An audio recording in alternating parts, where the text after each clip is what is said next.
Viewers, എല്ലാവർക്കും ദിജോസ് വേൾഡിൻ്റെ പുതിയൊരു വീഡിയോയിലേക്ക് സ്വാഗതം. ഫിസിക്കൽ കോണ്ടാക്ട് ചെയ്യുന്ന സമയത്ത് നമ്മൾ പ്രത്യേകമായിട്ട് ഈ ഒരു കാര്യം കൂടി ശ്രദ്ധിക്കുകയാണെങ്കിൽ എളുപ്പത്തിൽ പ്രഗ്നൻസി കിട്ടാനായിട്ട് അത് സഹായിക്കും കേട്ടോ. അങ്ങനെയുള്ളൊരു ടിപ്പിനെ പറ്റിയിട്ടാണ് ഇന്നത്തെ വീഡിയോയിൽ സംസാരിക്കുന്നത്. അപ്പോൾ എന്തൊക്കെയാണെന്ന് നമുക്ക് നോക്കാം. വീഡിയോ നമുക്ക് സ്റ്റാർട്ട് ചെയ്യാം. ഒരുപാട് പേര് നമ്മുടെ ചാനൽ ഫോളോ ചെയ്തിട്ട് പ്രഗ്നൻ്റ് ആകുന്നുണ്ട്. അവരുടെയൊക്കെ സക്സസ് സ്റ്റോറീസ് കാണാൻ വേണ്ടിയിട്ട് ചാനൽ വിസിറ്റ് ചെയ്തതിന് ശേഷം കമ്മ്യൂണിറ്റി ടാബ് നോക്കുക കേട്ടോ.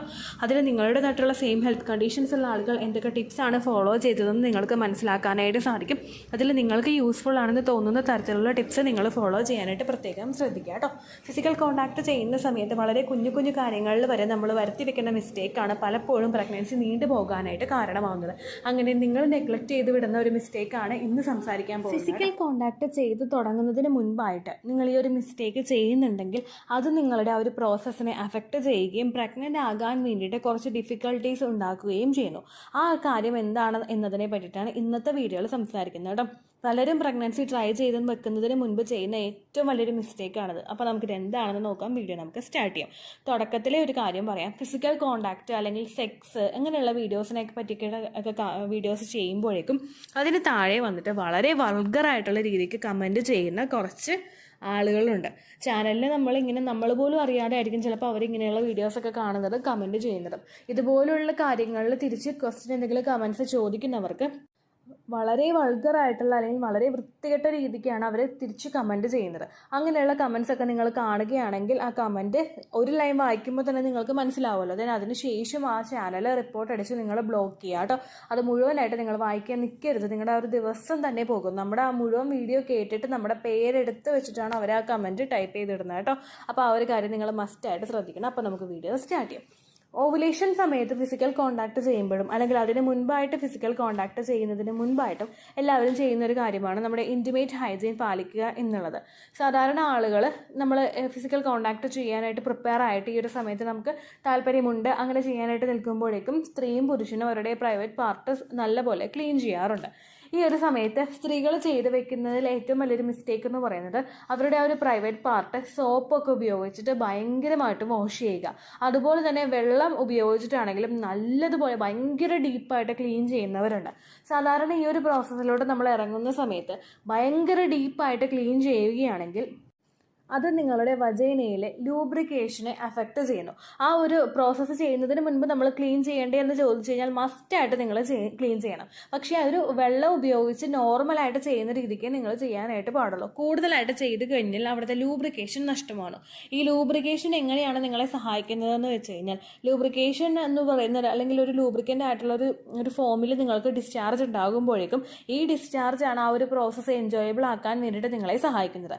സ്ത്രീക്ക് ഫിസിക്കൽ കോണ്ടാക്ട് ചെയ്യാനായിട്ട് താല്പര്യമില്ലെങ്കിലും അവർക്ക് ഓർഗാസം വന്നിട്ടില്ലെങ്കിലും അവൾ പ്രഗ്നൻ്റ് ആകും. പക്ഷേ റീസൺ എന്താണെന്ന് വെച്ച് കഴിഞ്ഞാൽ ഓർഗാസം വരാത്തൊരു സ്ത്രീക്ക് ഫിസിക്കൽ കോണ്ടാക്ട് ചെയ്യുമ്പോഴേക്കും പുരുഷന് ഒരുപാട് സ്ട്രഗിൾ എടുക്കേണ്ടതായിട്ട് വരുന്നു.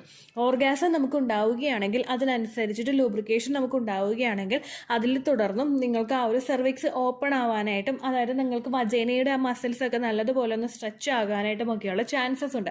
സെർവിക്സ് നമുക്ക് ഓവുലേഷൻ നടക്കുന്ന സമയം കുളിച്ചിട്ടാണ് ഓപ്പൺ ആവുന്നത്. പക്ഷേ നിങ്ങൾ ആ ഒരു ഓർഗാസവും അതുപോലെ ലൂബ്രിക്കേഷനും ഒക്കെ കൃത്യമായിട്ട് വജൈനയിൽ സംഭവിക്കുന്നുണ്ടെങ്കിൽ ആ വജൈനയ്ക്ക് ചുറ്റുമുള്ള മസിൽസും ഒക്കെ നല്ലതുപോലെ ഒന്ന് എക്സ്പാൻഡ് ആവുന്നു. ഈ എക്സ്പാൻഷൻ സംഭവിച്ചു കഴിഞ്ഞാൽ പുരുഷന് ഒരുപാട് എഫേർട്ടും ഫോഴ്സും ചെയ്യാതെ തന്നെ ആ ഒരു പ്രോസസ്സ് നോർമലായിട്ട് നടക്കുകയും ചെയ്യുന്നു. അപ്പോൾ ഒരു ഇജാക്കുലേഷൻ ഉണ്ടാകുമ്പോൾ എത്രത്തോളം സ്പേം സെൽസ് ആണോ അകത്തേക്ക് പ്രവേശിക്കുന്നത് അതിൻ്റെ അറ്റ് എ ടൈം പ്രവേശിക്കുന്ന സെമൻ്റെ അളവ് വർദ്ധിപ്പിക്കാൻ വേണ്ടിയിട്ട് ഇത് സഹായിക്കുന്നു.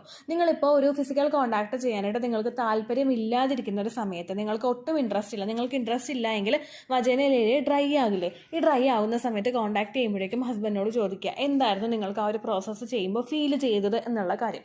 പുരുഷന് ഉറപ്പായിട്ടും ആ ഒരു പ്രോസസ്സ് നടത്തുമ്പോഴേക്കും പെയിൻഫുൾ ആയിരിക്കും അത്. കാരണം അത് കൃത്യമായിട്ട് സ്മൂത്ത് ആയിട്ട് അങ്ങോട്ട് എൻ്റർ ആയി പോവില്ല.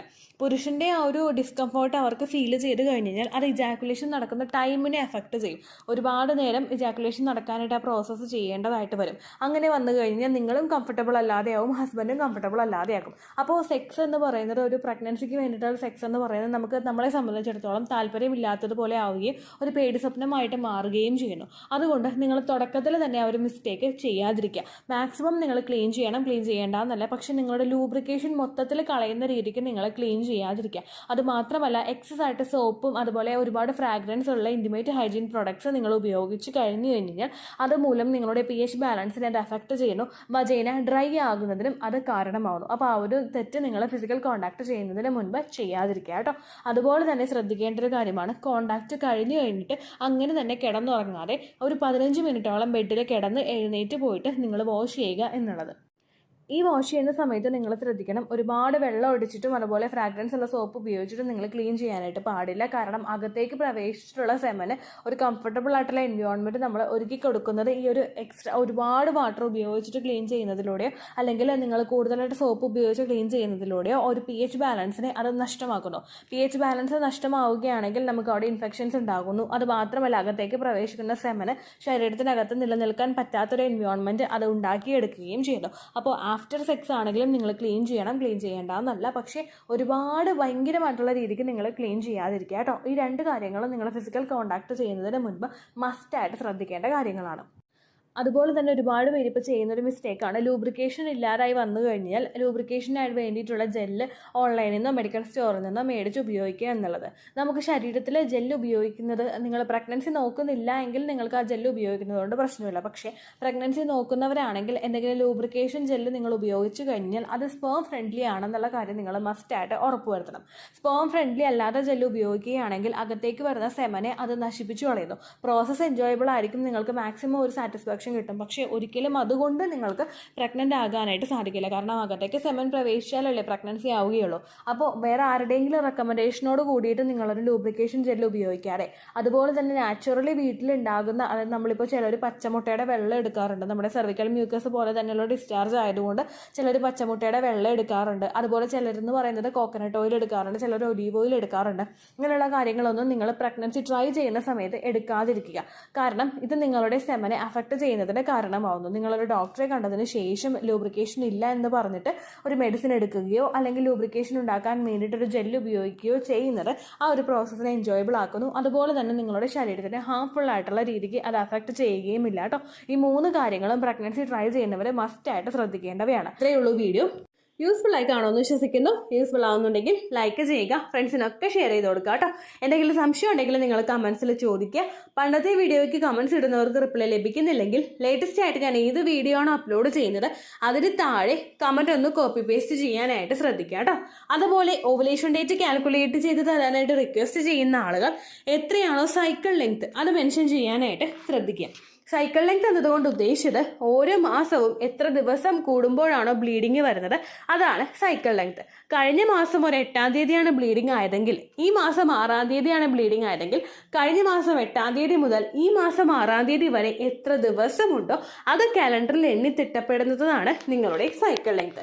സൈക്കിൾ ലെങ്ത് നമ്മൾ കൃത്യമായിട്ട് കാൽക്കുലേറ്റ് ചെയ്യുകയാണെങ്കിൽ ഓവുലേഷൻ ഡേറ്റ് എളുപ്പത്തിൽ കണ്ടുപിടിക്കാൻ വേണ്ടിയിട്ട് ഒരുപാട് ആപ്ലിക്കേഷൻസും ഒരുപാട് ഓൺലൈൻ ആയിട്ടുള്ള വെബ്സൈറ്റുകളും ഇന്ന് നമുക്ക് അവൈലബിൾ ആണ്. പ്ലേ സ്റ്റോറിൽ പോയിട്ട് ഓൺലൈൻ ഓവുലേഷൻ ട്രാക്കർ എന്ന് ടൈപ്പ് ചെയ്ത് കഴിഞ്ഞാൽ നിങ്ങൾക്ക് അതുമായിട്ട് ബന്ധപ്പെട്ടിട്ടുള്ള ആപ്ലിക്കേഷൻസ് കിട്ടും. അത് പറ്റുന്നില്ല എങ്കിൽ ഗൂഗിളിൽ പോയിട്ട് ഓൺലൈൻ ഓവുലേഷൻ കാൽക്കുലേറ്റർ എന്ന് ടൈപ്പ് ചെയ്ത് കഴിഞ്ഞാൽ അതുമായിട്ട് ബന്ധപ്പെട്ടിട്ടുള്ള വെബ്സൈറ്റുകൾ നിങ്ങൾക്ക് കിട്ടും. അതിൽ നിങ്ങളുടെ ലാസ്റ്റ് മന്തിലെ മെൻസ്ട്രേഷൻ്റെ ഡേറ്റും ഒപ്പം ഞാൻ ഈ പറഞ്ഞ രീതിക്ക് നിങ്ങൾ കാൽക്കുലേറ്റ് ചെയ്യുന്ന സൈക്കിൾ ലെങ്ത്തും എൻ്റർ ചെയ്ത് കൊടുക്കുകയാണെങ്കിൽ നിങ്ങൾക്ക് കൃത്യമായിട്ട് ഓവുലേഷൻ ഡേറ്റ് കണ്ടുപിടിക്കാനായിട്ട് സാധിക്കും. ഫെർട്ടൈൽ ടൈം പീരീഡും നിങ്ങൾക്ക് കിട്ടും. അതായത് എത്ര ദിവസം മുതൽ കോൺടാക്ട് ചെയ്ത് തുടങ്ങിക്കഴിഞ്ഞാൽ നിങ്ങൾ പ്രഗ്നൻ്റ് ആകും എന്നുള്ളൊരു ഡേറ്റും നിങ്ങൾക്ക് പ്രോപ്പറായിട്ട് കിട്ടും കേട്ടോ. ഇത് കാൽക്കുലേറ്റ് ചെയ്യുന്ന സമയത്ത് സൈക്കിൾ ലെങ്ത് കാൽക്കുലേറ്റ് ചെയ്യുന്ന സമയത്ത് നിങ്ങളുടെ ആ ഒരു കലണ്ടറിൽ നോക്കി തന്നെ നിങ്ങൾ കാൽക്കുലേറ്റ് ചെയ്യുക. പല മാസങ്ങളിലും 30-31 ദിവസമുണ്ട്, അതുകൊണ്ടാണ് അങ്ങനെ പറഞ്ഞത്. ഒപ്പം നിങ്ങൾക്ക് ബ്ലീഡിങ് തുടങ്ങിയ ദിവസത്തിന് വേണം നിങ്ങൾ ഡേ 1 ആയിട്ട് എടുക്കാൻ വേണ്ടിയിട്ട്. സ്പോട്ടിങ് തുടങ്ങിയ ദിവസത്തിനെ, അതായത് ചെറുതായിട്ട് ഡിസ്ചാർജ് പോയി തുടങ്ങിയ ദിവസത്തിനെ നിങ്ങൾ കൺസിഡർ ചെയ്യേണ്ട ആവശ്യം ഇല്ല കേട്ടോ. അപ്പോൾ ഇത്രയേ ഉള്ളൂ വീഡിയോ. അടുത്തൊരു വീഡിയോ ആയിട്ട് നമുക്ക് വീണ്ടും കാണാം. ബൈ.